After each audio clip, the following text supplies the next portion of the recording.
Bom dia, começamos hoje mais um episódio do Pode Essa História?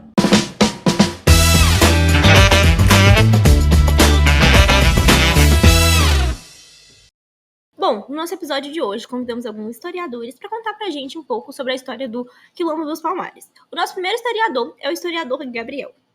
Bom dia, Gabriel. Bom dia. Se apresenta um pouco pra gente.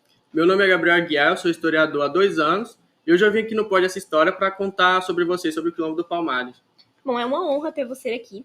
Eu queria que você, para iniciar esse podcast, contasse pra gente como que surgiu esse quilombo. O Quilombo dos Palmares surgiu lá no final do século XVI, por volta do ano 1597. Ele surgiu no contexto histórico do Brasil colonial ainda, quando os portugueses trouxeram os negros aqui à força para serem escravizados e prestarem trabalho. Alguns negros eles acabavam se revoltando com essa situação e aí eles fugiam, mas aconteceu 2 situações. Ou eles morriam por fome ou porque estão sem abrigo, não tinham para onde eles irem, ou os portugueses acabavam pegando eles e aí eles eram castigados duramente. Mas alguns negros começaram a combinar de fugir em grupos. Nesses grupos, alguns fugiam e alguns eram pegos, mas os que fugiam, eles começaram a juntar povoados, onde existiam vários povoados, só que o mais famoso foi o Quilombo dos Palmares. O Quilombo dos Palmares ele contou com 30 mil refugiados, entre eles eram negros, indígenas, mestiços e brancos pobres.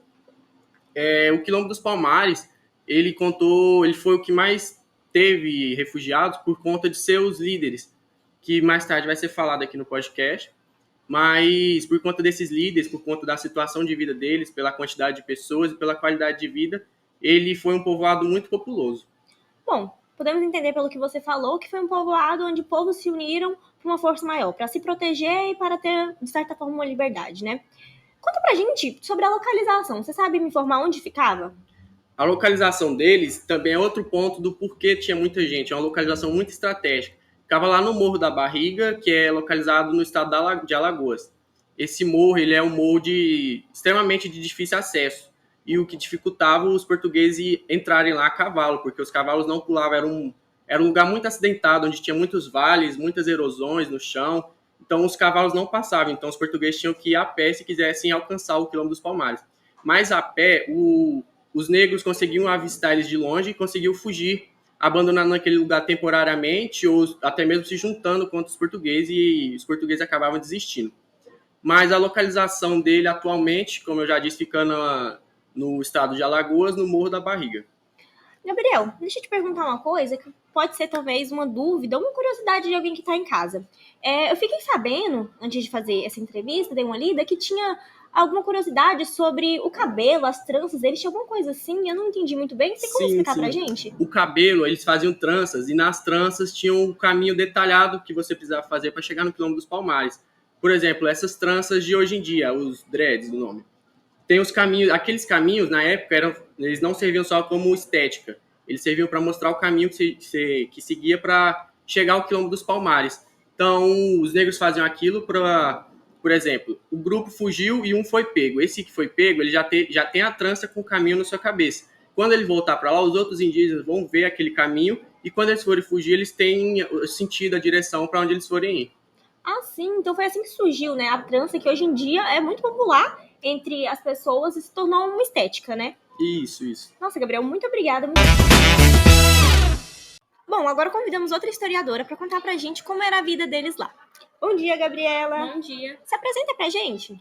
Então, eu sou a Gabriela Portela, eu tenho 25 anos e tenho já 4 anos de profissão. Bom, Gabriela, conta pra gente como que funcionava, como que era a vida deles lá. Então, os quilombos, eles possuem um certo estratégia de poder, de administração e de trabalho próprio ali, que eles interagiam entre si. E eles também, né, para manter a sua sobrevivência, eles tinham contato com certos quilombos ali pequenos das aldeias ali perto da região. Além também que, para eles trocarem a sua mercadoria, né?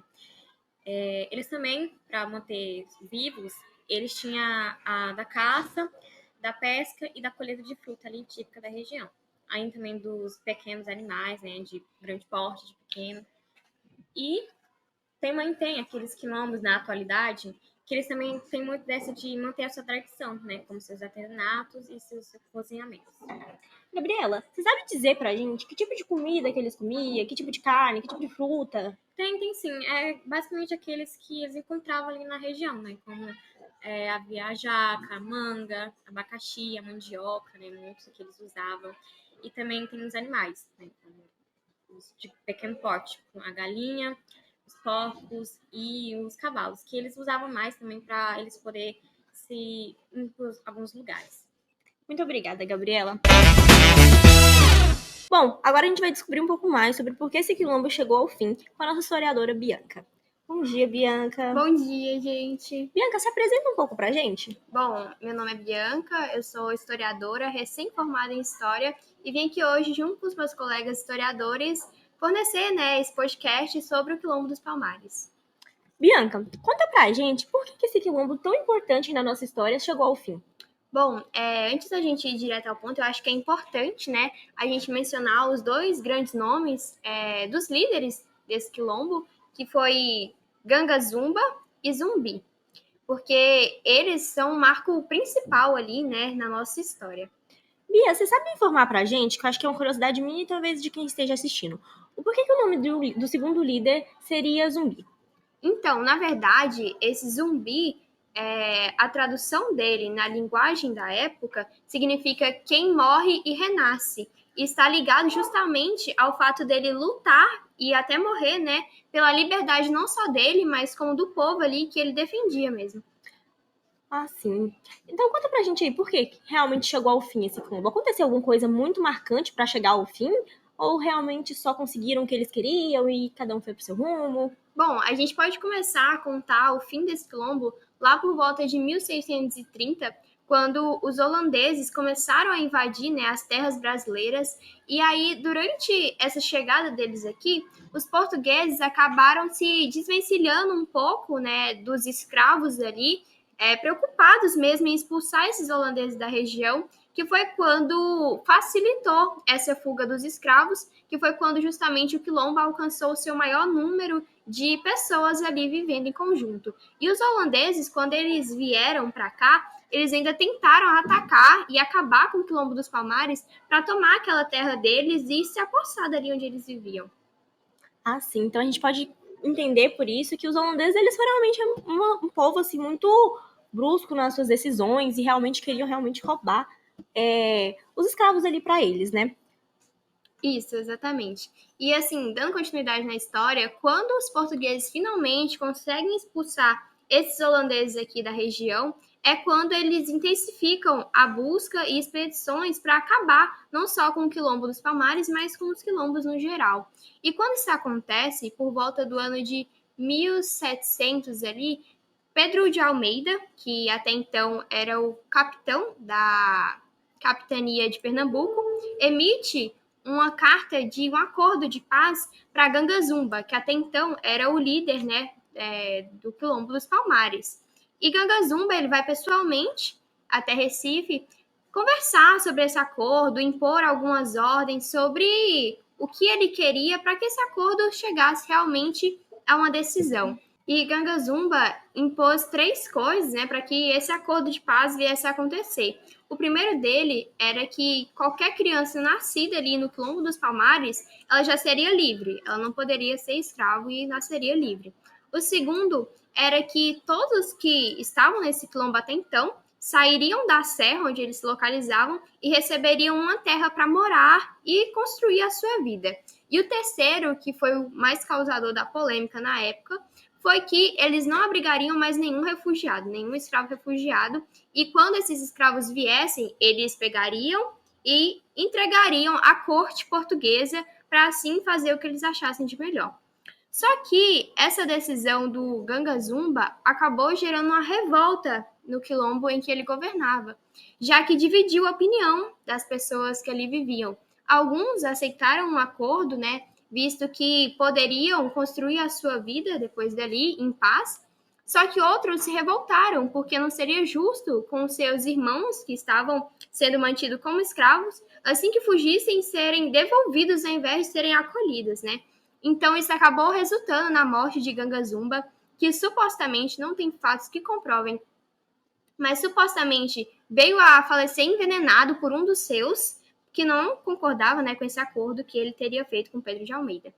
E após sua morte, o líder que assumiu foi Zumbi, que foi justamente o que a gente acabou de comentar, né, que veio até a falecer lutando justamente por esse povo quilombola. Quando o Zumbi assumiu, ele foi totalmente contra esse acordo, não concordou, e optou por lutar novamente, voltar a lutar pela sobrevivência dele e dos quilombolas que ali viviam. E quando ele decide lutar, a corte portuguesa, então, vê, né, que não tinha mais nenhum acordo feito e volta às expedições para acabar de vez com o Quilombo dos Palmares. Então, Domingos Jorge Velho governa uma expedição para acabar de vez com o Quilombo dos Palmares. Ele levou consigo milhares de homens, milhares de armamentos, até canhões eles levaram para acabar, né, com o Quilombo dos Palmares. Só que, apesar dessa luta que eles tiveram, os quilombolas ainda resistiram. Zumbi mesmo resistiu até 1695, lutando até a morte por ele, pela sua liberdade, por seu povo. Só que ele veio a falecer no mesmo ano, quando caiu em uma emboscada portuguesa.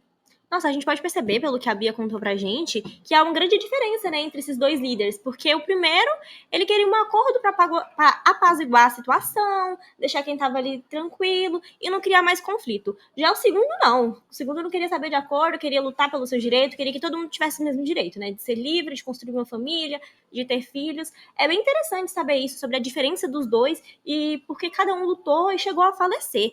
Podemos perceber até que o primeiro, ele morreu porque o seu povo, apesar de ser muito unido, não concordavam com a sua atitude. E apesar dele ser líder, quem tinha, assim, vamos dizer, o poder final era todo mundo, era a galera, né? Exatamente. A gente percebe que os dois foram líderes de um povo só, mas tinham personalidades diferentes. E o povo acabou acolhendo mais Zumbi pela sua forma de lidar com aquela população do que Ganga Zumba. Mas a gente também não pode esquecer de mencionar, né, a importância dos dois para a nossa história brasileira mesmo e como forma de resistência desse povo que é um marco tão grande na nossa história. Bom, Bia, muito obrigada por esse podcast. Muito interessante saber realmente a história verdadeira e por que isso acabou e também a diferença entre os dois líderes, porque foi algo muito marcante na nossa história. Bom, agora a gente vai conhecer a nossa historiadora Larice, que vai contar pra gente um pouco sobre o legado deixado por eles. Bom dia, Larice. Bom dia. Se apresenta pra gente. Bom, meu nome é Larice, eu sou formada em História há 5 anos e é um prazer enorme estar aqui com vocês. Larice, realmente existe um legado, né, deixado por eles ou não passou de um mito? Sim, os Quilombos dos Palmares foi o maior quilombo que existiu na América Latina e também foi um dos grandes símbolos da resistência no Brasil, e que foi um alvo das expedições que eram organizadas pelos portugueses e os holandeses. Uma coisa interessante e importante sobre esse legado é que dia 20 de novembro, dia da consciência negra, também se comemora o dia do Zumbi. Nossa, muito interessante. Muito obrigada, Larissa, por participar do nosso pod. Bom, gente, encerramos por aqui mais um episódio do nosso podcast. Ficam ligados nas nossas redes sociais, que semana que vem temos mais conteúdos muito interessantes.